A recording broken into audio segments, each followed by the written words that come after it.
Hello YouTube, welcome once again.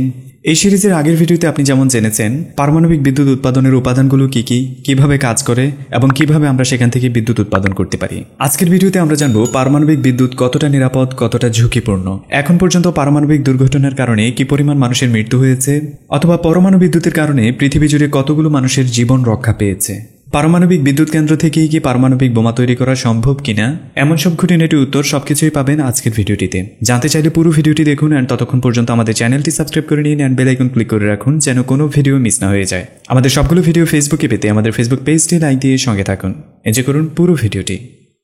এখন পর্যন্ত সারা পৃথিবী জুড়ে চলমান রয়েছে মাত্র 442টি নিউক্লিয়ার রিয়েক্টর, যেগুলো থেকে শুধু বিদ্যুৎ উৎপাদিত হচ্ছে। এ তালিকায় সর্বশেষ দুটি নাম হচ্ছে ইউএই এবং বেলারুশ, যে তালিকায় 2023 সালে যুক্ত হয়ে যাবে বাংলাদেশের নামও। আজকের দিন পর্যন্ত পৃথিবীর সবচেয়ে বেশি প্রায় 38% বিদ্যুৎ উৎপাদিত হয় কয়লায়, এবং কয়লা চালিত যে কোনো একটি বিদ্যুৎ কেন্দ্র বছর শেষে 37 লক্ষ টন কার্বন ডাইঅক্সাইড উৎপাদন করে। সম্ভবত কয়লা চালিত বিদ্যুৎ কেন্দ্রের কারণে ক্ষতির পরিমাণ কি তা বোঝানোর জন্য এটুকুই যথেষ্ট। অপরদিকে পৃথিবী জুড়ে গ্যাস চালিত বিদ্যুৎ উৎপাদনের পরিসংখ্যানটা হচ্ছে মাত্র 23%। 23% বিদ্যুৎ উৎপাদন করতে গিয়ে সারা পৃথিবী জুড়ে বাতাসে মিশে যাচ্ছে 21% নাইট্রোজেন অক্সাইড, যে নাইট্রোজেন অক্সাইড মানুষের রেসপিরেটরি সিস্টেম ধ্বংস করে দিতে পারে।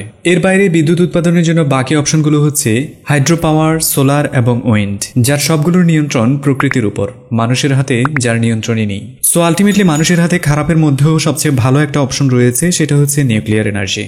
কারণ পরমাণু বিদ্যুৎ উৎপাদন করতে কোনো ধরনের পরিবেশ বিপর্যয়ের শঙ্কা নেই, যতক্ষণ পর্যন্ত এর নিয়ন্ত্রণ সঠিকভাবে করা সম্ভব হয়। প্রশ্ন হচ্ছে, পরমাণু বিদ্যুৎ যদি নিরাপদভাবে পরিবেশের কোনো বিপর্যয় নাই করে, তবে এটা নিয়ে এত বেশি শঙ্কাটা কোথায়? শঙ্কার সবচেয়ে বড় জায়গাটা হচ্ছে নিউক্লিয়ার ওয়েস্ট। নিউক্লিয়ার ফুয়েলগুলো যখন তাদের জ্বালানির শেষ পর্যায়ে চলে আসে, তখন সেটাই হয়ে যায় নিউক্লিয়ার ওয়েস্ট। মূলত প্লুটোনিয়ামকে বলা হয় নিউক্লিয়ার ওয়েস্ট। প্লুটোনিয়াম মূলত একটি রেডিও অ্যাক্টিভ ম্যাটেরিয়াল, যার সংস্পর্শে একজন মানুষের মৃত্যু নিশ্চিত হয়ে যায়। প্লুটোনিয়াম কতদিন পর্যন্ত অ্যাক্টিভ থাকে? প্রায় 10,000 বছরেরও বেশি। নির্ঘাত বিপজ্জনক এই প্লুটোনিয়াম তাহলে কিভাবে নিয়ন্ত্রণ করা সম্ভব? একটা সময় এই প্লুটোনিয়ামকে ওয়েস্ট করা হতো মহাসমুদ্রের গভীর তলায়, কিন্তু বর্তমানে সেটা আর হচ্ছে না। পরিবেশের কথা চিন্তা করে সাগরের তলা থেকে বর্তমানে সেটাকে ওয়েস্ট করা হচ্ছে মাটির নিচে। যতদূর পর্যন্ত ধারণা করা যায়, মাটির নিচেও সেটা নিরাপদ নয়। কোনো কারণে যদি মাটির নিচে লিক হয়ে যায়, তবে আমাদের অনুধাবন করার আগেই সেটা আমাদের অনেক বড় সর্বনাশ করে দিতে পারে।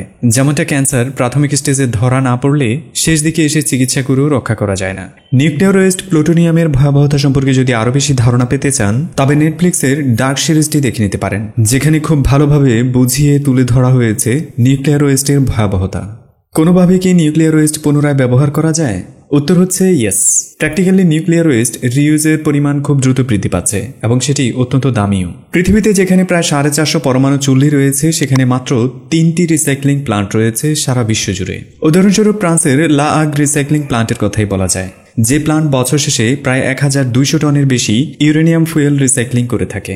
ব্যবহৃত বর্জ্যগুলোকে রিসাইক্লিং করে তারা এই প্লান্টে উৎপাদন করে 1% প্লুটোনিয়াম, যে প্লুটোনিয়াম দিয়ে পুনরায় পরমাণু বিদ্যুৎ উৎপাদন এবং পরমাণু অস্ত্র উৎপাদনের কাজে লাগে। একইভাবে উৎপাদিত হয় প্রায় 95% ইউরেনিয়াম, যে ইউরেনিয়াম পুনরায় পরমাণু বিদ্যুৎ উৎপাদনে কাজে লাগে। পরমাণু বর্জ্য রিসাইক্লিং এর এই ব্যবসাটা অত্যন্ত লাভজনকও। ফ্রান্সের লা আগের সেই প্লান্টের কাস্টমারের তালিকায় রয়েছে চায়না, অস্ট্রেলিয়া, জাপানের মতো দেশগুলো, এবং পুরো ফ্রান্স তাদের বিদ্যুৎ উৎপাদনের প্রায় 10% বেশি পরমাণু জ্বালানি নিয়ে থাকে রিসাইক্লিং প্লান্ট থেকেই। নিউক্লিয়ার ওয়েস্ট কিংবা নিউক্লিয়ার ইলেকট্রিক প্লান্টগুলো থেকে কি পারমাণবিক বোমা তৈরি করা যায়? প্রথমত, ওয়েস্ট যদি ঠিকভাবে ম্যানেজমেন্ট করা না যায়, তবে বোমা তৈরির আগে মানুষ নিজেই মারা যাবে। আর দ্বিতীয়ত, নিউক্লিয়ার প্লান্টে যে ইউরেনিয়ামের ব্যবহার হয়, সেটা মাত্র 20 মাত্রার রিফাইন্ড বা পরিশোধিত, যেখানে অ্যাটমিক বম তৈরি করার জন্য পরিশোধিত ইউরেনিয়ামের প্রয়োজন হয় প্রায় 95%। সো নিউক্লিয়ার এনার্জি প্লান্ট থেকে কোনোভাবেই পরমাণু অস্ত্র তৈরি করা সম্ভব নয়, যতক্ষণ না পর্যন্ত আপনার হাতে সর্বোচ্চ মাত্রার পরিশোধনাগার রয়েছে। পারমাণবিক বিপর্যয়ে পৃথিবী জুড়ে ভয়াবহ মৃত্যুর সংখ্যা কি আমাদের চমকে দিতে পারে? এই উত্তর জানার জন্য আপনাকে কিছুটা পেছনের ইতিহাস জানতে হবে। পৃথিবীতে এ পর্যন্ত সব মিলিয়ে 7টা পারমাণবিক বিপর্যয় ঘটেছে, যার মধ্যে হিরোশিমা নাগাসাকি ছিল উদ্দেশ্য প্রণোদিত পারমাণবিক হামলা। এর বাইরে জাপানের ফুকুশিমা এবং ইউক্রেনের চেরনোবিল ছিল অনাকাঙ্ক্ষিত সবচেয়ে বড় দুর্ঘটনা। ইতিহাস বলছে, এখন পর্যন্ত পারমাণবিক শক্তি কিংবা পারমাণবিক বোমার ব্যবহারে মাত্র 2 লক্ষ মানুষের মৃত্যু হয়েছে। কিন্তু আপনি কি জানেন, মানুষের মৃত্যুর সংখ্যা হিসেব করলে এই সংখ্যাটা দেখতে বড় হলেও বাস্তবতায় এটা সত্যিকার অর্থে অনেক ছোট একটা সংখ্যা। প্রতি বছর সারা পৃথিবী জুড়ে চাপিয়ে দেওয়া যুদ্ধ বিগ্রহ কিংবা জাতিগত নিধনের মাধ্যমে উদ্দেশ্য প্রণোদিতভাবে মারা যায় অন্তত 2 লাখের বেশি মানুষ। উদাহরণস্বরূপ আফগানিস্তান। চাপিয়ে দেওয়া যুদ্ধে আফগানিস্তানে গত 1 দশকেই মারা গিয়েছে প্রায় 1,76,000-এর বেশি মানুষ। আনঅফিসিয়ালি এই সংখ্যাটা অনেক বেশি। রাজনৈতিক কলহে মৃত্যু, বর্ণবাদ বৈষম্যে মৃত্যু, ক্ষমতার দ্বন্দ্বে মৃত্যু, এই সবগুলো মৃত্যুই মূলত উদ্দেশ্যমূলক মৃত্যু, যা ঘটিয়ে দেওয়া ঘটনা। আরও যদি বলতে যাই তবে সবচেয়ে বেশি মৃত্যু হয়েছে ধর্মীয় কলহে। ইতিহাস বলছে এখন পর্যন্ত শুধুমাত্র ধর্ম নিয়ে পারাবারি করতে গিয়ে 16 থেকে 31 মিলিয়ন মানুষের মৃত্যু হয়েছে। আবার বিশ্বের বিভিন্ন প্রান্তে জাতিগত নিধনের কারণে প্রতি বছর শেষে অন্তত 1.5 থেকে 2 লক্ষ মানুষের মৃত্যু হয়ে যায়। আর শুধু আমেরিকার কথা যদি চিন্তা করা হয়, বছর শেষে গানফায়ারের কারণে মৃত্যু হয়ে যায় প্রায় 40,000 মানুষের, এবং ইলিগেল গানফায়ারের কারণে পৃথিবী জুড়ে সংখ্যাটা 2 লক্ষের অনেক বেশি। কিন্তু নিউক্লিয়ার এনার্জির কারণে এ ধরনের মৃত্যুর সংখ্যা খুবই কম।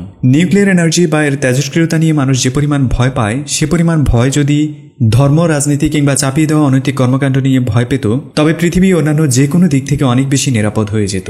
জাপানের হিরোশিমা নাগাসাকিকে যদি বাদ দেই, তবে চেরনোবিল দুর্ঘটনা ছিল অত্যন্ত পুরনো ইমব্যালেন্স টেকনোলজিতে তৈরি করা একটি নিউক্লিয়ার এনার্জি প্লান্ট, যার ফলে সেই দুর্ঘটনার সাথে বর্তমান নিউক্লিয়ার রিয়েক্টরগুলোকে মেলানো যায় না। তবে পৃথিবী জুড়ে নিউক্লিয়ার প্লান্টগুলো নিয়ে কিছু ভয়ের জায়গা তো রয়েছেই। নিরাপত্তার দিক থেকে কোনো দুর্বল দেশের কাছে নিউক্লিয়ার প্লান্ট থাকা মানে সারা পৃথিবীর জন্য একটা বিপদ। উদাহরণস্বরূপ পাকিস্তানের কথাই বলা যায়। দেশটির মিলিটারি অনেক শক্তিশালী, এটা প্রমাণিত। তারপরেও দেশটি নিরাপদ নয়, কারণ তাদের পার্শ্ববর্তী দেশের নিয়ন্ত্রণ বর্তমানে রয়েছে তালেবানের হাতে। আবার পাকিস্তানি ভার্সনের তালেবানও রয়েছে। কোনো কারণে যদি পাকিস্তান তাদের নিউক্লিয়ার প্লান্ট কিংবা নিউক্লিয়ার ওয়েপনের নিয়ন্ত্রণ তালেবানের কাছে হারিয়ে ফেলে, তবে যে বিপদের সম্মুখীন পৃথিবী হবে সেটা হয়তো রিকভার করা সম্ভব নয়। পাকিস্তানকে নিয়ে এ ধরনের সংখ্যাগুলো বর্তমানে আমেরিকা এবং ইউরোপের বিভিন্ন সিক্রেট সার্ভিসগুলো করে যাচ্ছে বর্তমানে। প্রশ্ন হচ্ছে, পরমাণু বিদ্যুতের দিকে এগিয়ে পৃথিবী কি সঠিক পথে আছে নাকি ভুল পথে? উত্তর হচ্ছে, পৃথিবী জুড়ে বিদ্যুতের চাহিদা গাণিতিক হারে বৃদ্ধি পাচ্ছে। 1 দশক আগেও আমাদের দেশে উৎপাদন হতো মাত্র 8 থেকে 10,000 মেগাওয়াট বিদ্যুৎ। সেখানে আমাদের দেশে বর্তমানে উৎপাদিত হচ্ছে 24,000 মেগাওয়াট বিদ্যুৎ। তারপরও দেশে লোডশেডিং এর মতো সমস্যা রয়েই গেছে। ঠিক একইভাবে চিন্তা করুন, যারা আমাদের চেয়ে উন্নত দেশ কিংবা আমাদের মতোই উন্নয়নশীল দেশের দিকে এগিয়ে যাচ্ছে, তাদের এখানে বিদ্যুতের চাহিদা কেমন? অন্য প্রান্তে সারা পৃথিবী জুড়ে গ্রিন এনার্জির কথা মাথায় রেখে খুব দ্রুতই ইলেকট্রিক কারের চাহিদা বৃদ্ধি পাচ্ছে। কিন্তু সবচেয়ে বড় প্রশ্ন হচ্ছে, ইলেকট্রিক কার যতটাই গ্রিন হোক না কেন, বিদ্যুতের উৎপাদন যদি ঠিকভাবে না হয়, তাতে আপনার আমার লাভটা কোথায়? বিদ্যুতের আকাশচুম্বী এই চাহিদা মেটানো গ্রিন এনার্জির পক্ষে সম্ভব নয়। তাই পরিবেশকে সুস্থ স্বাভাবিক রাখার জন্য এবং আমাদের আকাশচুম্বী বিদ্যুৎ চাহিদা মেটানোর জন্য ফসিল ফিউলের বাইরে আমাদের একমাত্র নিরাপদ বিদ্যুৎ হচ্ছে পারমাণবিক বিদ্যুৎ। পৃথিবীর বর্তমান দৃশ্যপটের দিকে যদি তাকান, তাহলে দেখবেন সবচেয়ে বেশি পরমাণু বিদ্যুৎ কেন্দ্র রয়েছে আমেরিকাতে, যাদের একারই রয়েছে 93টি পরমাণু বিদ্যুৎ কেন্দ্র। এরপরেই রয়েছে France, China, Russia, Japan, south Korea, India, Canada, United kingdom, Ukraine, Sweden, Spain, বেলজিয়ামের মতো দেশগুলো। লম্বাই তালিকায় যদি আপনি লক্ষ্য করেন, তাহলে দেখবেন শুধুমাত্র ইন্ডিয়া ছাড়া বাকি সবগুলো দেশই হচ্ছে বিশ্বের প্রথম সারির উন্নত দেশ। এর মধ্যে ফ্রান্স তাদের মোট বিদ্যুতের 70%-এরও বেশি পেয়ে থাকে পরমাণু বিদ্যুৎ থেকে। উপরন্তু ইন্ডিয়া, চায়না, ইরান, তার্কির মতো দেশগুলো পারমাণবিক বিদ্যুতের দিকে খুব দ্রুতই অগ্রসর হচ্ছে। তালিকায় চমকে দেওয়া সবচেয়ে বড় নামটি হতে পারে অস্ট্রেলিয়া। অ্যানালাইসিস করার জন্য আপনার কাছে এর চেয়ে বেশি ডেটার কোনো প্রয়োজন নেই। বিজ্ঞানীদের মতে এখন পর্যন্ত প্রাকৃতিক শক্তিতে উৎপাদিত বিদ্যুতের বাইরে পারমাণবিক বিদ্যুৎই হচ্ছে সবচেয়ে নিরাপদ বিদ্যুৎ, যা সরাসরি মানুষের কোনো ধরনের ক্ষতি করে না। ক্ষতি নিয়ে যেখানে আমরা খুব বেশি মাতামাতি করছি, সেখানে পরমাণু বিদ্যুৎ সরাসরি মানুষের জীবন রক্ষা করে যাচ্ছে। কথাটা আমার নয়, বলেছে নাসা। নাসার দাবি, পৃথিবী জুড়ে পরমাণু বিদ্যুতের কারণে অন্তত 1.84 মিলিয়ন মানুষের জীবন বেঁচে গেছে। কারণ পৃথিবীর সবগুলো পরমাণু বিদ্যুৎ কেন্দ্র মিলে মাত্র 10% বিদ্যুৎ উৎপাদন করতে গিয়ে যে পরিমাণ নাইট্রোজেন অক্সাইড এবং কার্বন ডাই অক্সাইডের মতো ক্ষতিকারক পদার্থ বাতাসে মিশা থেকে দূরে রেখেছে, তাতে এতগুলো মানুষের জীবন বেঁচে গেছে। তাহলে একবার চিন্তা করুন তো, যদি পৃথিবীর 50%-এরও বেশি বিদ্যুৎ নিউক্লিয়ার রিয়েক্টর ব্যবহার করে উৎপাদিত হতো, তাহলে কতগুলো মানুষের জীবন বেঁচে যেত? সুতরাং পারমাণবিক বিদ্যুৎ নিয়ে ভয় নয়, বরং জানা প্রয়োজন। এর অ্যাকশন রিয়েকশন দুটি সম্পর্কে আমাদের জানা প্রয়োজন। এই সিরিজের পরবর্তী ভিডিওটি আসবে 16 ডিসেম্বরের পরে, যেখানে আমরা দেখাবো রূপপুর পারমাণবিক বিদ্যুৎ কেন্দ্র সত্যিকার অর্থে বাংলাদেশের জন্য উপকার হচ্ছে না ক্ষতি হচ্ছে। দেশের একমাত্র পারমাণবিক বিদ্যুৎ কেন্দ্র নিয়ে যত খুঁটিনাটি প্রশ্ন আছে, জানা অজানা যত ইস্যু আছে, সবকিছু নিয়ে কথা হবে আমাদের পরবর্তী সিরিজে। পারমাণবিক বিদ্যুৎ নিয়ে আজকের ভিডিওটি সম্পর্কে আপনার মতামত লিখে ফেলুন কমেন্টস বক্সে। ভিডিওটি ভালো লাগলে অবশ্যই একটি লাইক দিন, অন্যদের জানানোর জন্য শেয়ার করুন। আপনার যত কথা আছে আমার কাছে পৌঁছানোর জন্য ফেসবুক, টুইটার, ইনস্টাগ্রাম কিংবা আমার ওয়েবসাইট অথবা ইমেল আইডি যে কোনো মাধ্যমে আপনি কানেক্টেড হয়ে যেতে পারেন আমার সাথে। এনজয় করুন পরের একটি ভিডিও। ততক্ষণ পর্যন্ত টাটা, বাই বাই।